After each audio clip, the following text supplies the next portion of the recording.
Fala aí galera do Garage Shop, beleza? No episódio de hoje a gente vai falar sobre o processo de decisão para a compra do módulo de injeção eletrônica do Chevette.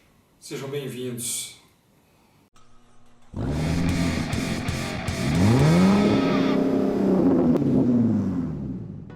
Bom galera, o assunto de hoje é um assunto polêmico pra caramba, né? Mas antes da gente tratar ele, eu queria pedir para vocês, para não esquecerem de fazer inscrição, né, no canal, deixar o like aí se vocês gostarem do vídeo, claro. Eu achei bastante complicado tratar esse assunto, porque passa por uma série de fatores, né? Sendo que um deles, principalmente, é a capacidade que a gente tem de gastar, né, obviamente. E outro é o tipo de projeto que a gente quer fazer. Eu vou querer um carro de track day, eu vou querer um carro de rua, eu vou querer um carro de arrancada. Qual que é a função efetivamente que eu vou querer para o meu carro? Ou eu vou simplesmente querer colocar um módulo de injeção eletrônica para poder substituir o carburador. O fato é que, na verdade, nós temos aí duas opções, né? Ou a gente entrega o carro na mão de uma pessoa que a gente confia, né, um mecânico, um preparador, ou a gente vai estudar, vai ler um bocado, nós vamos para a internet, vamos conversar com pessoas de confiança e vamos encarar de fazer o trabalho por nossa conta. Eu, via de regra, gosto de meter a mão na massa e aprender. Para conseguir fazer isso, eu precisava de alguma forma tabular as informações que a gente consegue, que a gente encontra. E cada módulo, cada fabricante, né, coloca essas informações de uma forma. A nomenclatura é similar, mas cada um coloca as informações mais direcionadas para as qualidades do produto, né, ou dentro do que eles acham mais relevante. Então eu decidi que eu ia observar duas tabelas dessas, da Fueltech e da Ingepro, e ia ali elencar, dentro delas o que eu achava que seriam os fatores aí a serem observados nos módulos. Eu cheguei a 53 pontos, 53 itens listados. Claro, eu não vou falar dos 53 aqui, eu elenquei os 6 principais. Como é que é isso, Renato? De 53 você tirou 6? Tirei 6. Porque eu observei que, basicamente, dentro do que eu precisava, as diferenças estavam ali, nesses 6. O que é importante? Tá, mas são 6 itens, mas todos eles têm o mesmo peso? Não. Eu defini esses 6 itens, cada um de 1 a 6 pontos, sendo que 6 pontos para o item mais relevante, 1 ponto para o item menos relevante. E aí, quais foram os equipamentos que eu selecionei dentro de uma faixa de valor que eu achava razoável, alguns mais baratos, outros mais caros. Eu selecionei 6 módulos, que são a Ingepro EFI Pro V2, a Ingepro S4000, a Fueltech FT350, a Fueltech FT400 e as Pandus Pro Inject e Power Inject. Ricardo, por que você não avaliou a S500? Porque eu não tenho dinheiro para comprar S500.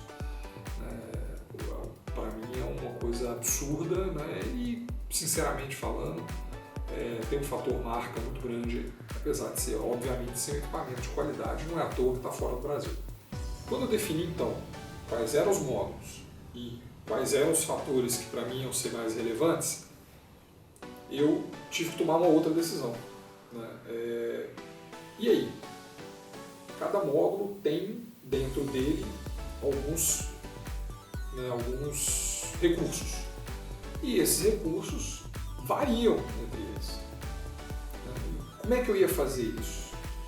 Um tem a tela de 4.3 polegadas, coloridinha, o outro é sequencial, e como é que eu ia fazer essa definição? Bom, primeira coisa é o seguinte, nada de módulo CAN, não sei o que, nada disso. Tudo dentro do equipamento. Então, se eu fosse precisar de uma borboleta eletrônica, o equipamento tinha que fazer o controle de borboleta eletrônica dentro dele. Ou seja, Dentre todos esses, a FT400 seria o único que faria, né? E isso eu acho que me ajudou, né, a caminhar para o custo mais adequado e também uma condição, né, de conseguir definir efetivamente o equipamento. Então vamos lá, né? Quais foram efetivamente, né, esses fatores? Então o primeiro item, ele tinha que ter, para mim, ele tinha que ter o painel de instrumento. Eu acho mais bonito e eu acho que dentro da função do carro que não tem nada, né, o painel ia conseguir concentrar uma série de fatores e me fazer economizar, né, um bom dinheiro. Então a tela seria um ponto relevante, né? E aí a gente começa a falar, poxa, tá, mas então já tem dois desses aí que eu posso excluir 100%. Não, vamos ver para frente aí. Então, 6 pontos para a FT400, para a FT350 e a Pro Inject da Pandu.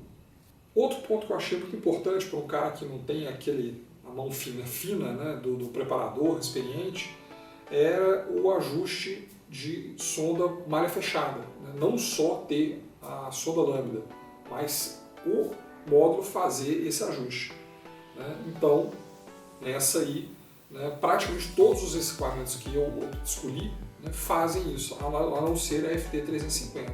Então, nesse caso aí, 5 pontos para FT400, as duas em G-Pro, a S4000 FI Pro V2 e, né, para Power Inject e a Pro Inject.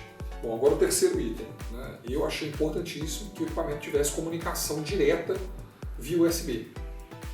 Isso para mim é super relevante. Menos uma peça para você comprar, não tem que comprar o cabo CAN. Menos uma peça que se perder em qualquer lugar você tem. Se você esquecer em casa, você consegue com qualquer pessoa, um cabo desse conecta no notebook. Apesar de conseguir fazer o acerto também no módulo, né, na maioria deles. Né, mas eu querendo usar o notebook, quero fazer um download, quero fazer um processo, qualquer lugar você consegue com o cabo. Eu acho que isso já é um avanço. Tanto é que a FT600 e a FT500 já são dessa forma.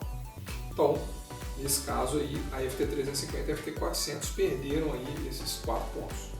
Quarto item, Shift Light integrado.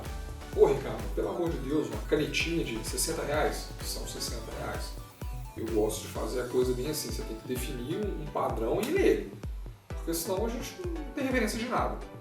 Começa a aceitar outras coisas. Então, não. Shift Light integrado, né, pelo mesmo motivo que eu optei por ter o painel, né, para facilitar, onde eu vou botar o módulo na hora que ele acender a tela, eu vou conseguir ver essa informação como se tivesse a luz lá na minha cara brilhando. Então, com certeza isso é relevante. E aí, nesse caso, então, levam os 3 pontos a Pro Inject, a FT350 e a FT400. Quinto item, né, a injeção ser, no mínimo, semi-sequencial. Por que isso, Ricardo? Eu acho que, dentro dos estudos que eu fiz, né, é um avanço que os equipamentos passaram a ter. Obviamente, o mais avançado é o sequencial, mas isso agrega alguns custos que eu não estou disposto a gastar nesse momento. Lá na frente, quem sabe, agora não. E o semi-sequencial eu consigo fazer um meio termo sem ter um gasto adicional e necessidade de adaptação, mais adaptações do carro. Dos 6 módulos, né, eu tenho aí a F Pro V2, né, faz o semi-sequencial, a S4000 faz o semi-sequencial e o sequencial, né, seria um diferencial, né, para ela, apesar de eu não ter considerado, e a Pandu Pro Inject fazem o semi-sequencial. Foi uma surpresa para mim quando eu descobri que a FT400 não tem esse recurso.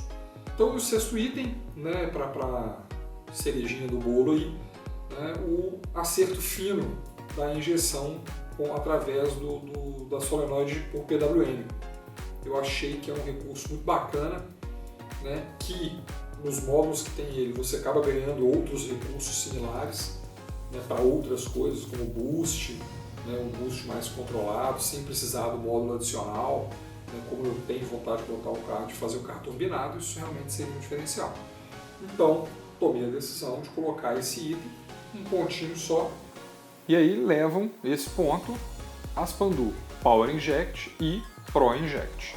Pô, Ricardo, mas é meio frescura, né não? Bom, talvez seja, né? Mas a FT500 e a FT600 fazem. Então será que é tão frescura assim? Ou é um recurso que realmente ajuda, né, na hora de fazer? Nós vamos descobrir na hora que formos acertar o carro. Né? É impossível a gente avaliar, né, o equipamento sem considerar, né, o quanto que ele vai necessitar. E seria impossível também eu simplesmente pegar o preço de cada um e comparar, né? Sendo que a IngePro, as IngePro, não tem o painel, não tem recurso, né, nenhum visual, então eu tenho que colocar os manômetros. Então eu elenquei, né, os manômetros principais para que a gente pudesse fazer essa lista. O que eu considerei como principal?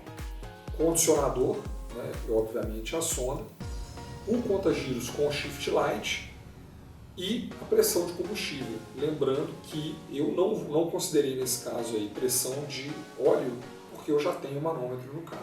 E aí, no caso do preço, eu atribuí a mesma coisa. 6 pontos, né, para o mais barato e 1 ponto para o mais caro. E então, nós ficamos com a seguinte pontuação final. A Pro Inject com 25 pontos, a Power Inject com 16 pontos, a FT400 com 15 pontos, a FT350 e a FI Pro V2 com 14 pontos, sendo que, na minha opinião, a FI Pro V2 é muito mais equipamento, sem dúvida, entre as duas, eu iria nela sem pestanejar. E, em último, a S4000, que infelizmente, apesar de ser um equipamento excepcional, agrega necessidade de todos os manômetros e tudo mais, o que inviabilizou o equipamento para mim. Mas com certeza o fato dela ser sequencial me gerou uma grande curiosidade e eu vou querer eventualmente, se possível, fazer um teste com esse equipamento. Moçada, o que é importante, né? Nem de longe nesse vídeo aqui eu quero considerar que isso é uma verdade absoluta.